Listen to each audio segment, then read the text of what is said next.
And welcome back to episode 36 of The Hunt. Today I am joined by Jared the Cake Leonard. Mate, thanks for coming on the show with me. Thank you for having me, mate. I'm happy to be here. Perfect. So Benny Roberts just got his wisdom teeth out, so I needed a quick interim replacement, and no other fitting than yourself, mate. So thank you for coming on. Thank you, mate. But yeah, we're kicking things back off again with the podcast. I just got back from Malta. Jared, you held the fort down here at HBC for me whilst I was gone. With Mr. Benny Roberts. Yeah? Course. Yeah. Well, there you go. He I don't know how have things been since I've been gone. Was it been people been training hard? Have they been hitting their RPEs? It's been really good. Yeah. Yeah, people have been training hard. A lot of people training for Showdown in November. From what I've seen, everyone's sticking to their program. That's good. Which is great. Love to see that. That's good. Bit of peace of mind. Yeah. Now, I obviously was in Malta, and we're gonna touch on a bit of Malta to begin the first part of this episode. It's a bit of a two-part episode. We're going to be touching on not only just Junior Worlds, but we're going to be also talking about Are You OK Day in a powerlifting setting. So that's something that we've never done before, and I literally just woke up to it on my feed and thought, wow, this would be such a good topic considering we record our podcasts on Thursdays. Absolutely. So, we'll kick things off with Malta, mate. I guess you viewed it from home and whatnot, but... Yeah, I got to watch most of it. Yep. Obviously can't watch the whole thing because the time zones wasn't on the best times for us, but from what I saw, it was really good. Yeah. Especially watching Team Australia was great. Yeah. Everyone performed well. Most people seem to be pretty happy with their performances. Coaching staff, very good. Yeah. Yeah, no, it was good. To give some clarification around the time zone, I would be waking up and it would be like late afternoon here. Yeah. And I'd obviously be waking up to a huge amount of training videos. Yeah. So I'll be getting back to everyone, making sure they're all obviously on board and whatnot. But yeah, went from waking up in the morning, what I would do is I'd just give you a rundown of how my day looked. So I don't know if anyone understands what international powerlifting competitions are like, but basically you have to stay at the competition hosts' hotels. Gotcha. And if you don't stay there, then you get a fine by the IPF. Really? Yeah. So it's a fine. Did not know that. €500. So what's that, like 700, 800 Australian? Yeah. So far out. And because they obviously chose I would say like St. Paul's Bay, like where it was in Malta, it was pretty populated with tourists, but like it's more of like a relaxed location to go chill. Gotcha. Whereas like St. Julian's, which is where Open Worlds was in 2023, it was more like a younger sort of partying type location. So the hotels were everywhere. There was only, I think, 5 you could choose from. Right. So in David Hoffman and Aiden Potts like fashion, we booked the day before we left. And we found out that we had to book the one that had the only rooms left. And it turned out that we'd be the most expensive. And we're like, fuck. So we booked our accommodation there. But knowing how the system works with the IPF, knowing that like, okay, we can avoid paying this $500 fee because all you need to do is just prove your accommodation at accreditation to get like your lanyards and be checked off that like you are Aiden Potts and you are from Team Australia coaching this weekend. Yeah. So once you get your accreditation, you've proved that like you're staying at the accommodation that they've put you up in and you're paying the rate that the IPF can just charge out the ass for. You can pretty much just good to go. Yeah. So Dave and I, we outsmart the system, Jacob as well. And we basically got our accreditation, got our lanyards, and we buggered off to an Airbnb and we saved like a shit ton of money. Yeah. So that's unreal. You got to be very careful about that sort of stuff. So like, yeah, if you're an athlete, it's more so important that you do stay at the location because they do the testing. They walk around to the hotel rooms and they do the testing whilst you're in your room and stuff like that if you are one of the people that are lucky enough to get tested. So it's not as important for a coach or like I guess like the volunteer team, so to speak, but referees and all that sort of stuff. But I would say that like we probably, I think it was like €250 per night to stay at these hotels. And that's a lot. And we ended up spending like €75 to stay at our Airbnb, and we got like 2 bathrooms, like 3 bedrooms, our own like queen size beds, a full kitchen, even though we didn't use it, a fridge, TV, balcony, and we were able to stay like close to the water and yeah, it was good. Beat the system, mate. We beat the system. So we saved ourselves money, saved ourselves a fine. But basically once we got there, it was just fucking hot the whole time. Yeah. Stinking hot. The food there is like really good in the sense of like Mediterranean. So like the seafood is unreal. I'll probably say like the like Middle Eastern food is really, really good. Yeah, right. Yeah. Greek food is sensational. Italian food, so like your pastas and pizzas, were pretty shit. Like compared to Australia. Yeah. Which is really hard to say. It's interesting. Red meat sucks over there as well. Yeah. I think Dave and I split like a 1.4 kilo tomahawk steak one night. Because we were like, fuck, we need some steak. Oh, we haven't had need steak. some red meat. Yeah. All we've been eating is gyros and Slovakis and pita breads and donuts. Like we need to get some, red meat in our guts. So we went halves in this like massive tomahawk and it was no good. nah. Like we paid, €75. What's that? Like $120 almost, $130. Yeah, right. And it was just a heap of shit, really. If I paid that here, I'd be expecting like 5 stars. Mate. Yeah. Speaking of spending expensive money on food, I took Elise out on a date to Volcanoes. Yeah. And Volcanoes is like a Lone Star cafe that we have in New South Wales, like country New South Wales, like a Texan barbecue restaurant. And I thought Volcanoes was really, really good because I've gone off the reviews. Pretty good. And the reviews were massive and they were really, really good. I got my steak and it was fucking sucked. It was like glazed in this like butter and it wasn't that good. I hate that. I hate buttery steaks. Me too. Yeah. Just get on the grill, bit of salt and pepper. That's enough. Away you go. Away you go. Yeah. So it's not that hard. I know, but the steaks off the menu when you're in Malta. Don't indulge. Gelato was unbelievable. Oh yeah, I love a good gelato. Yeah, and last but not least, gelato and a hot boy walk in Malta. Yeah, you do many of those with a side of cake, mate. A side of cake. I reckon we got gelato maybe twice, but yeah, okay. It was only because like we were too busy going out after the competition and stuff like that. So how our day would work, would wake up, would go to that hotel that we were staying at and have the free breakfast because they weren't checking room numbers. So we'd get a free brekkie every single day. Pretty funny. Was like it good brekkie? Unreal. Like they've got all the sweet treats, like the little croissants with the chocolate swirls, massive amounts of fruit. My go-to was, because obviously like I'm not eating much fruit and veg whilst I'm over there, was like I'd plate up myself like 4 slices of toast. Yep. And then I'd have like baked beans on it. And then I'd get like the fried eggs, cut out the yolk, put the white part of the egg on top of the toast, salt and pepper. And then that was my breakfast every single day. Not bad. I was over it, but like it got in, protein, fiber, and all that sort of stuff, carbs. Easy and then to get what you need while you're away. Yeah. So it was good to kind of like, we had that routine though. So we'd have our meal in the morning at one hotel, and then we'd go coach or train, and we do our like barbell stuff in the training hall, obviously at the competition. Yeah, where would you go for your accessories stuff? This is what we would do. We'd go to another hotel because they had like a full techno gym set up like in their gym, like in their hotel gym. So they had like pretty good setup. Yeah, I know. Yeah. So like we'd do our barbell stuff at the comp. Yeah. And then we'd bugger off and go do our accessories at another hotel gym. And then after that, we would like either go back to the comp, do another session of coaching, or we'd knock off for the day. And the last thing we would usually do is go to this rooftop bar at another hotel. Yeah. So 3 hotels now. And they've got like a Balinese style bar inside a pool, and they'd have like a happy hour period where you buy one, get one free.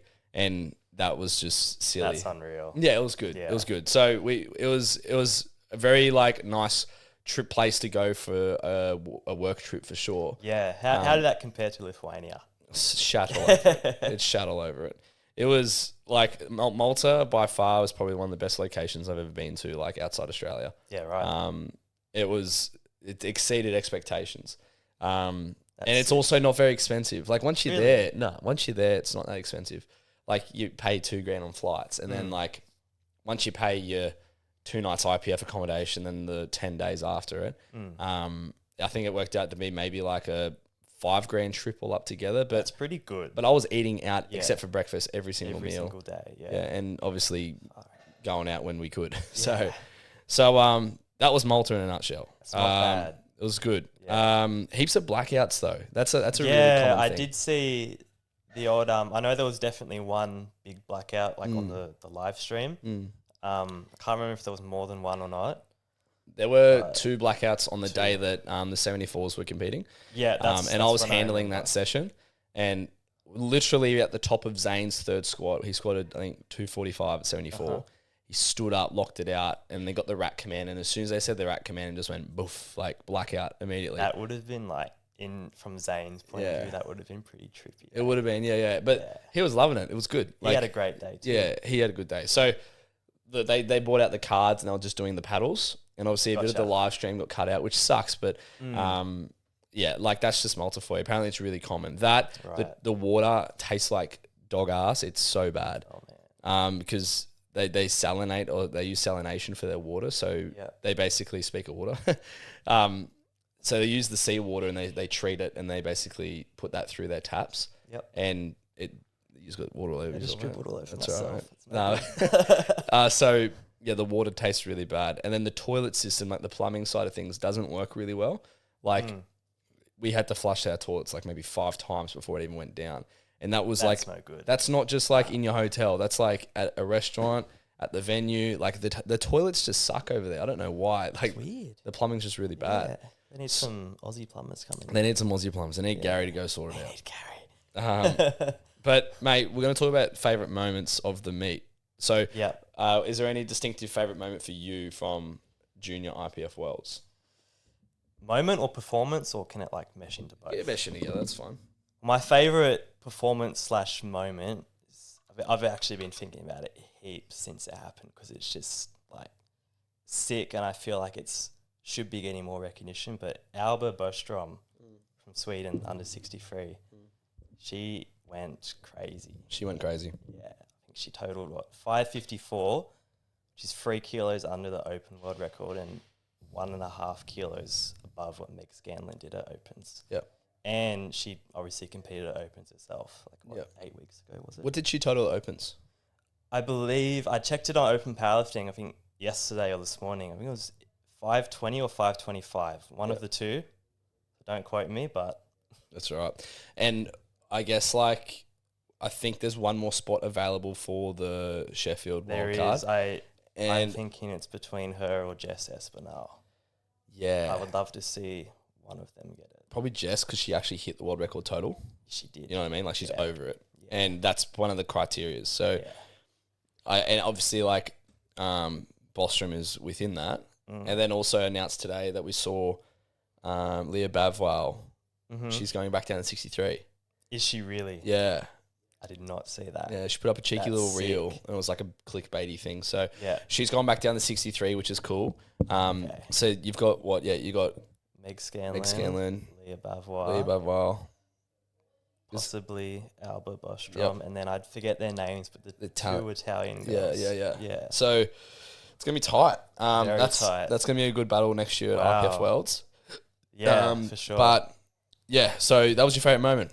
And IPF best lifter for the female side of things as well. Yes. Obviously, I love just watching Team Australia as well. Yeah. Getting to see something cool about seeing your mates up there, eh? Yeah, very, very cool. Especially shout out to Will Q. Good mate of mine. Fuck yeah. Known him since he first walked into X Gym back at Bella Vista a couple of years ago. Yeah. And one of the first things he said was that he wanted to go to Worlds. That's so cute. And at the time, we were all sort of cool, but all right, let's see it. And then he actually obviously did it. And I would say he's probably pretty close to being favourite to go next year. There is one other 66 kilo lifter. I believe he might be from WA. Yep. I don't remember his name, but he's very strong. His name's Taiwanese on Instagram. I don't know if he's coached or not. I know he's competing at Night of Champions over in Perth. Yeah, that's right. And that'll be his first APA meet. But he looks really threatening. Looks very just strong. A few things like comp standard lifting needs to be tidied up. It probably needs a coach. Yeah. Don't know if he has a coach, but if he does, a coach that will bring him up on those standards within your training, you know what I mean, to make things better. Yeah. My favourite moment was definitely being part of the journey for Luke, Maddie, and Aaron. Of course, so I have a really special place for especially Maddie and Luke, because they so started young and they've been with you for such a long time. Maddie started at 13, That's and then Luke started at 15. So it's been a long journey to get them to that standard, and to have Luke come second and break 4 world records. Second by half a kilo. Second by half a kilo. That was hard as well. Like, it was weird, like, him being there and watching him do his thing. Like, I saw sides of him that we don't get to see him in training. Like, he was getting challenged. And I'll dive into that, like, as my biggest takeaway for the meet. But Maddie as well, similar sort of mindset. Like, just seeing her there and seeing her handle pressured moments like that. Yep. And one of the things that she said to me after her bench, because she went 1 from 3 on bench. Yeah. Which is surprising. It is surprising. She said, like, look, I'm only a kid, and, like, kids aren't meant to be perfect, and it's okay to make mistakes. And I was like, fuck. Oh, I don't even have to say it to you. You pretty much said it yourself. that like it was, actually gave me chills. yeah. Like, her you would acknowledging, not- like, look, I'm only 15. I'm only a kid, and I'm doing this big kid thing. Yeah. Pretty cool. So, You would not expect someone that age to actually acknowledge that without, like, being prompted nah. by, like, a And I coach. haven't even had to tell her that. She said her sister, because her sister was involved in, like, a high level of gymnastics, and her sister has been, like, probably, like, quite helpful when it comes to that sort of stuff, because probably living vicariously through Maddie, because she obviously is so successful at powerlifting. Going to Worlds is obviously a very big deal. She probably has a lot of, like, words of encouragement to help Maddie, I guess, tap into that more athletic, professional, serious side of it. 'Cause she doesn't, she takes it serious, but she's not, like, she likes to still have fun. Yeah. And that's Which is- why she is as good as she is, because she just has fun, as simple as that. But yeah, they're my biggest takeaways. Obviously, it was great to see Aaron out there. Yeah, he did good. And as well, like, just to mention him too. It was good for him to achieve his all-time goal, which is great. He's also doing Oceanias in, like, 6 weeks' time. Right. Because he wants to try and obviously get some more international experience for his sub-junior timeline. Break some records, Yeah, maybe. hopefully. Well, maybe not 83, because Ewan Belgrove owns them all. So there's chatter we might go 93, but I'll let him decide. Let him decide. Yeah.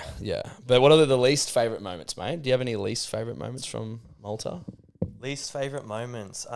If you haven't got one, I've got one. In all honesty, it's just got to be seeing so many missed attempts. Yeah? Really, like, No one likes seeing missed attempts. nah.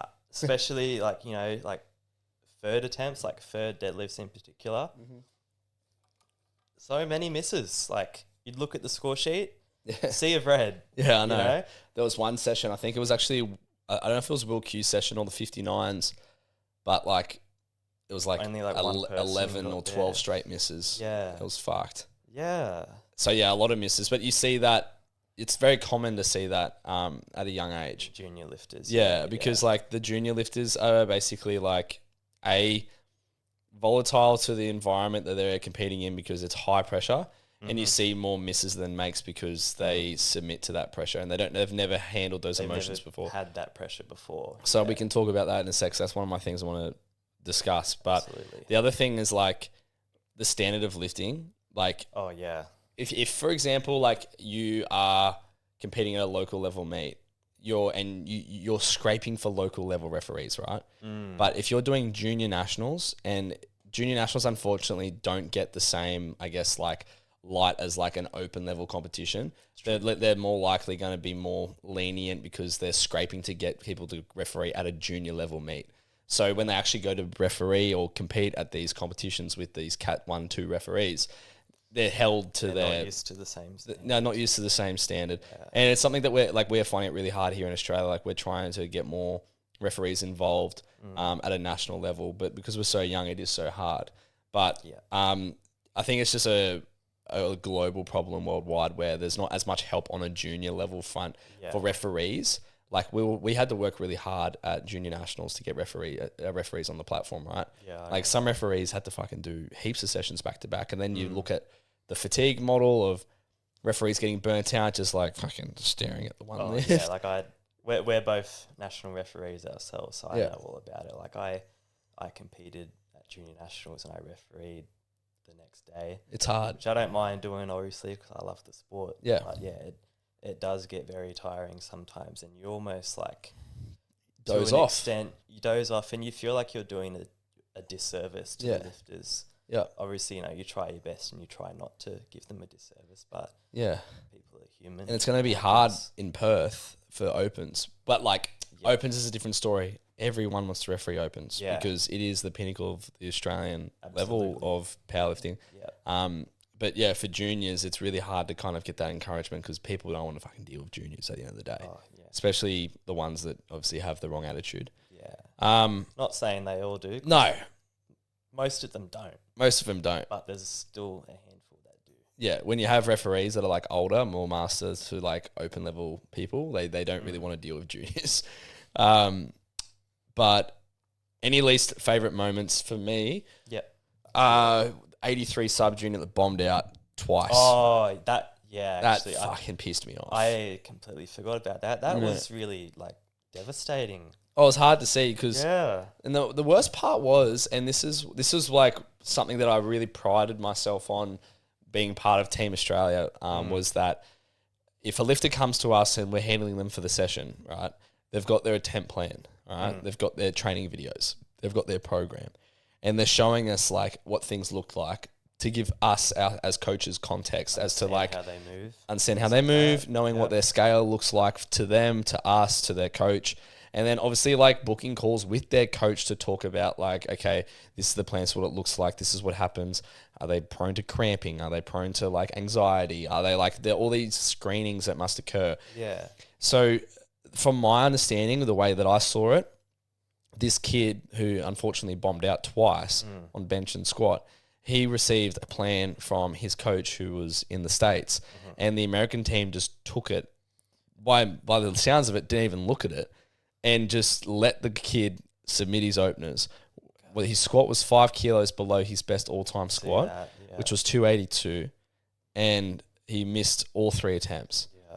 The first one looked like he just wasn't strong enough. Just didn't have it. The second one was on depth. The second one was on depth.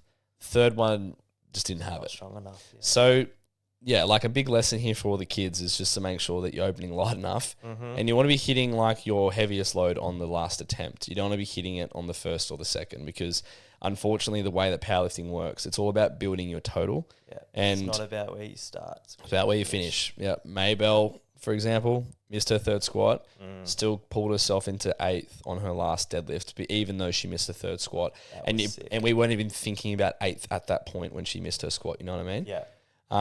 So yeah, I was really, really disappointed to see that. I was disappointed to see that like a team like America were just like just overlooked, just not reactive to what's happening in front of them as well. Because obviously, like, you know, if he's warming up to that as an opener, you've got to assume that the warm ups are looking somewhat alarming. To be like, hey, you're squatting high. Yeah. Or like, hey, like, what's going on? Yeah. Like your training video looked a lot better, but even if you look at his training, they were still like pretty hard and high. On his Instagram videos. That's all right. And then the other one was like Elliot Sykes in the 74s, right? Sub junior. Incredible performance. Like, why would you have the kid jump 20 kilos? Yeah. Like, so it was disappointing to see that. I think America just like blundered a couple attempts. Yeah. I was watching Elliot in the gym here with Dan Lee and Benny Roberts. And yeah, we saw the opener and we were like, oh, okay, like, not the worst. And then we saw jump 20 kilos and we were like, whoa. Yeah. Hang on. There's a few metrics to look at because it's like, one, the world record. Yeah. So 83 sub juniors, for example, I think the record was like 290.5 or something. Yep. And the kid opened at 282.5. You literally have to remember that, like, okay, the reason why it's a world record, looking at that, is because it's simply the only thing that's ever been done before. So you have to be realistic in like the setting of like the kid being able to do that thing that no one else has ever done before. So to open that close to the thing that no one else has ever done before is really, really hard. So probably consider like not doing that, stripping it back, and maybe look at chipping or like taking a little bit more over the world record on the third attempt. Exactly. But you shouldn't be opening that heavy or that close to it. And then the bench was just silly. Like he was just getting done for bench depth, which again is just like complacency on a coaching front. Yeah. But yeah, like really frustrating day to watch that happen out in front of us. Like seeing the American team just like let it happen. Yeah. I was coaching the same session as it was happening. So you had Aaron. Yep. Right? And it was really cool because it opened a window for Aaron to get bronze on squat, which we unfortunately missed on. Very close though. But it was just really unfortunate. The kid was crying. You don't want to see that. That brings me to my next point, which is standout takeaways. And my takeaway was that, like, it was a really good experience for most of the Australian junior lifters because they were able to actually expose themselves to a really vulnerable emotional environment. Because, for example, like in Maddie's session, like there was this Bulgarian girl who almost bombed out, and out the back she was like crying hysterically, like tantrum level. Yeah. And there was another girl that was doing the same thing for I don't know what reason, but we're mainly watching the Bulgarian girl because her and Maddie were quite close. Gotcha. But like Maddie was just sitting there, just looking around, just like, holy fuck, like this is crazy. Like there are literally like young girls out here like doing what happens like obviously at that age where they don't understand or know how to handle that moment where things get really, really intense.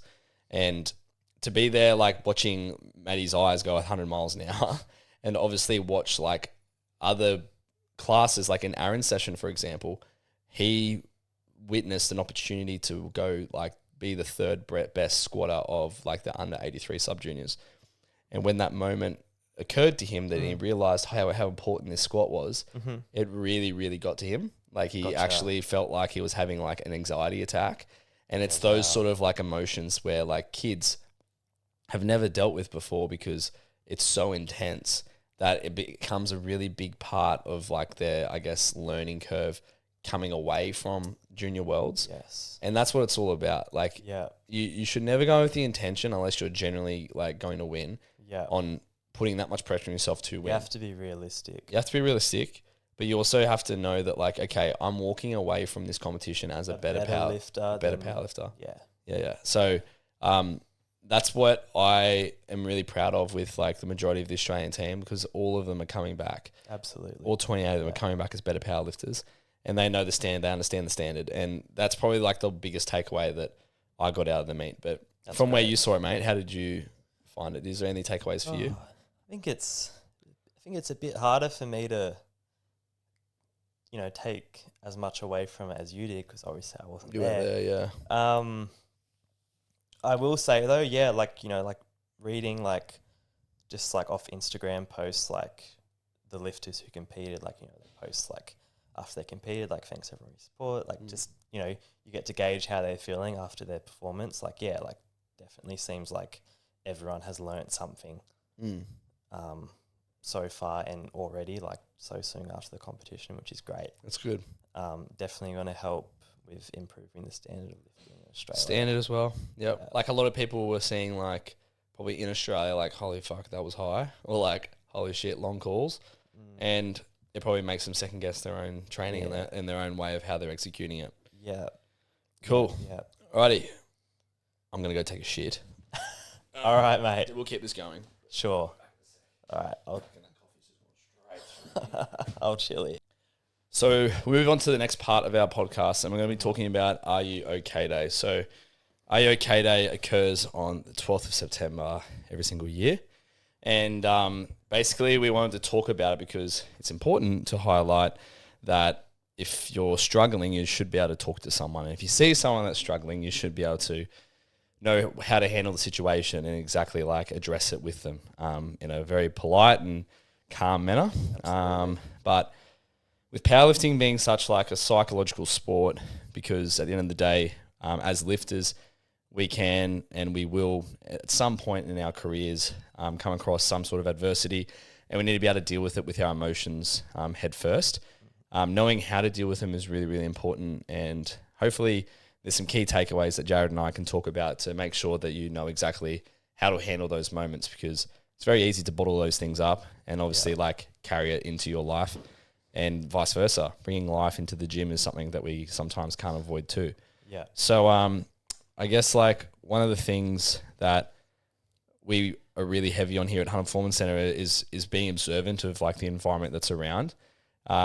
We have a semi-private model, so it's quite easy to know when people are different from day to day because we see them every single day. Yeah, absolutely. But Jared, I guess like one of the questions I'll ask is when it comes to knowing how to, I guess, interact with someone who you can see is not doing too well, from bringing life into the gym what's some things that I guess like you can help strategize and help them in making sure that they don't bring those things that are happening outside the gym into the gym? Mm. So if ever I see someone who's like you can tell just by like observation that something might be going on. Yeah. First thing I obviously do is I go over and say, "Are you okay?" Are you okay? You know, Yeah. obviously, like it's what you do.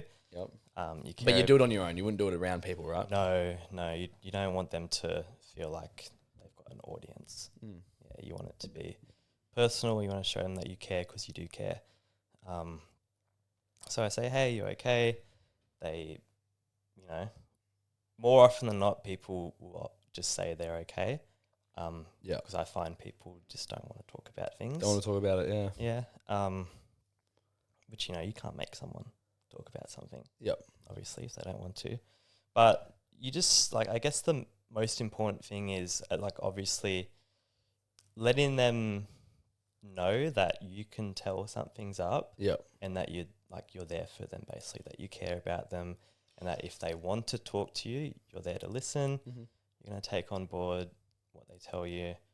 You're going to tell them what you think about whatever the situation is. Okay, and if it's something outside of the gym, you can try to encourage them that the gym is like to separate the gym from whatever else is going on. Yeah. Right, like It's also their safe place too. That's what I was getting at. Yeah, I Yeah. was about to say, like, you come into the gym, and this is your place. You come in here, you throw the weight around for two hours, whatever, and you feel good, hopefully. Yeah. Right? You feel better than when you walked in. Yeah. Because at the end of the day, that's why we've all started coming to the gym in the first place, because we want to better ourselves. Yeah. Right? Yeah. Like, Yeah. I think it's important as coaches that you're able to actually read how an athlete is from day to day. Yeah. So, like, we coaches care about their athletes. 100%. Yeah. But, like, you also need to understand where they're at psychologically speaking, because it has such a, like, physiological, demand on the body. Like, as soon as you're stressed, like, it's harder to make adaptations because your body is simply trying to survive from whatever the stress it is that you've imposed on it. Absolutely. So, like, one of the things is when, from an online example, if an athlete to me sends me just videos, no context, doesn't say how their exercises were, how their session was, what they worked on, what they think they did well, what they could improve to do better next time. Yeah. If they're not like sending me that kind of like dialogue, then I probe, hey, like, can you send me through like some examples of like things you did really well today? Yeah. Or like some context around how your session was. Yeah, 'cause Like, you can tell, like, if you're receiving videos or talking to this person like pretty much every day, yeah. and something changes, you're like, oh, that's strange. Wonder Yeah. what's going on there. Like, So that's a really good online, like, I guess, example. But for someone face to face, it is a lot easier. yeah, 'Cause you body can just language read their talks. Body language, yeah. But I guess we can probably talk about it now from more of an internal standpoint when you're in the gym and something doesn't go to plan, where it could be you attempted a load that you didn't hit the RPE for. Maybe you attempted a PR and you missed. Maybe like you're starting to experience some sort of pain. Maybe like you're getting frustrated with how you're moving because the thing that you're trying to do from a technique standpoint isn't clicking. I guess, Jared, do you have any examples on like how to deal with those sort of things in the moment? Because as powerlifters, you go through this every single block. Yeah. We've, you and I have definitely obviously experienced this probably many times. Yeah, I mean, I guess the best thing to do is, it's very hard in the moment, but you have to acknowledge that whatever's going on, like in the moment, like say it is pain, pretty much all the time it is temporary. Yeah. There's a fix for just about anything, whether that means you need to talk to your coach, you need to go and see an allied health professional for whatever the issue is. Yeah. And if it's something like technique's not clicking, that takes time Yeah. as well. Like, you can't just instantly be good at something in one session or overnight. And even the same as like attempting a PR, like you've got to sometimes understand that it's not there when you want it to be. Yeah. But doesn't mean it won't be there ever. Like, yeah, if you keep doing the thing and keep showing up, it's gonna come. You just got to be a bit patient and like treat yourself a bit better, basically. You know? Yeah, don't be so hard on yourself. Yeah. And it's hard to not be hard on yourself because It is hard. there's so many Yeah. people that, when things aren't going right for you, it's going right for someone else. Yeah. Well, that's the way that you perceive it, but you don't know like what they're dealing with in that moment. Yeah. Like I know a bunch of lifters who still PR, but they're still in pain or they're still dealing with something. It's part of the sport, and that's one of the things that's helped with me is like when you decide that you want to be a really good powerlifter, like you then therefore decide that like you're about to challenge yourself in ways that like you've never been challenged before. So to put onus on yourself in that regard is really important, that you do take care of yourself when things do go pear-shaped. Yep. So again, like, as I said before, making sure that your coach is aware of that and aware of like your psychological state when things do go pear-shaped. On the flip side, if your coach isn't good at that stuff, like if your coach is someone that really struggles to kind of like communicate to you on an emotional level, then it is important that you do have a network where you can be emotional. Yeah. And that could be your training partners. It could be just the people in your gym that you're close with. It could be another lifter online that you speak to who's in the same weight class or going through something very similar. Absolutely. And there's people out there that are willing to help and obviously like support you. But the hardest thing about being a powerlifter is that like it's such an introverted sport. And because it is such a individualized sport that it feels like that you should just do it all on your own, but it's not the case. It's not. No. It's why like so many gyms that you watch online are so successful in the sense of like, I want to go train there because look at it or whatever. Like HPC, I'd love to think is one of those reasons team. Why. Yeah, the team. Like people want to come train here because they feel supported by the community and the people that's in part of it. It's not it's not because of the equipment or it's not because of like the fancy lights or branding. It's because of the people. Those extra things, they're just like the little icing on the cake. Yeah, exactly. Yeah. It makes you appreciate the environment a lot more. But the people is what matters. Exactly. So yeah, I know for a fact that like there's definitely a lot of people in this gym that right now, like if they didn't have all the people in the world, but they still had the Elika or they still had the Hex lights, they would struggle with their lifting because they simply like need the support. Yeah. So definitely. Yeah. I think it is really important that like, if you are someone in the gym and you do see someone is struggling, like literally like take ownership of the situation and go check on them and see that they're okay. You can tell when someone's in pain and you can tell when someone is not happy with their training. I guess like a more generalized advice around training, if it's not going too well and it's actually affecting your mental health, is knowing that like powerlifting, you get to train it 4 to 6, sometimes 7 times a week.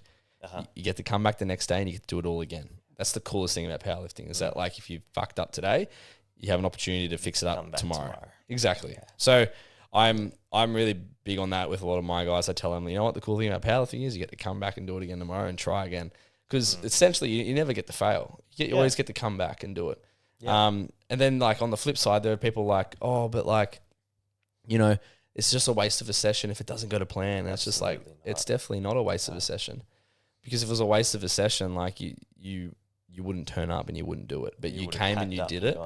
Yep. You add another brick to the layer of the house that you're trying to build, and you're actually like building some characteristics that are going to be like unbreakable for you later down the track when you face something that's actually going to give you some adversity. Adversity. Yeah.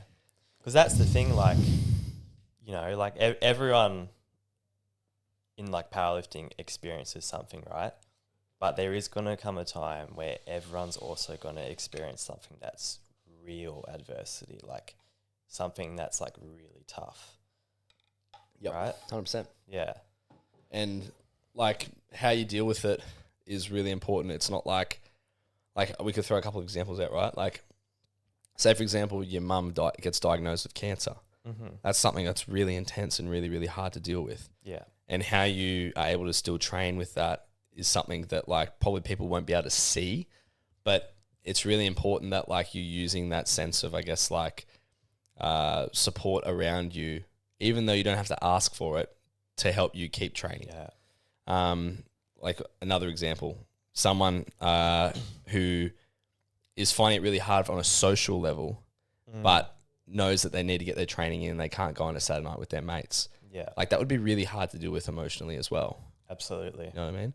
But at the end of the day, like you just need to make sure that you are being supported. Again, this comes back to people that understand your goals and your intentions in the sport. And you know that those people are going to be well and truly aware of like what you're about and what you're trying to achieve. Yeah. That's why like community, as we mentioned, is so important. So important. Yeah. Yeah. So yeah, 4 steps on how you can ensure that your community or your friend or your, you know, the person you see in the gym is okay. You simply walk up to them and be like, hey mate, how you going? Like open-ended question, make sure that like they're willing to answer something comfortable. Yep. And then just probe, listen, sit there, let them talk. If they say, and you can see that they're glazing over it and they're just saying, oh, I'm all right, mate, like don't worry about it, then it's probably important that like you don't probe at it too hard. Yeah. Because they can get frustrated. Yeah. But it is important that if they say something, just sit there and listen. Don't interrupt. Let them talk. Yeah. And then the third step would be to encourage action around like things that they can do to help them improve. Use your own life experiences as best you can, because if they're seeing that you've dealt with something similar and they've seen that you've come out the other side the way that you have, essentially like gives them like hope. Gives them hope, mate. You know? Anecdotally speaking, and that's why coaching is a thing, is because we've dealt with these things before, whether it be a certain exercise helps someone, a certain set, rep, range, load, intensity, RPE allocation, whatever it may be. Like we've dealt with these things before. Yeah. So therefore people are always willing to listen to stories and experiences on how they can be better. Yeah. Absolutely. And the fourth thing would be simply just to check in. Yeah. So if you've had that conversation with that person before and you know exactly the advice that you gave, it's important to check in on that advice that you gave them to make sure that they are on track. Or even if you don't have to speak to them, like you can tell that they're improving because they're just by observing. They're by observing reading their body language a bit better. And it's an important part, especially in a gym setting where like body language is so important, because most people wear headphones. Yeah. Most people don't want to talk. People who wear headphones as well that don't usually wear headphones probably have something going on. That's a flag. Yeah. But at the same time, like they could be just locking in. That's also true. So like it's really hard to read it. So don't overthink it if you're someone who's just wanting to help people, and that's such a good thing. Like if you want to help someone and you're noticing someone's acting a bit different, like that's a really, really good trait. And people can tell like if like when someone cares on that level as well. Yeah.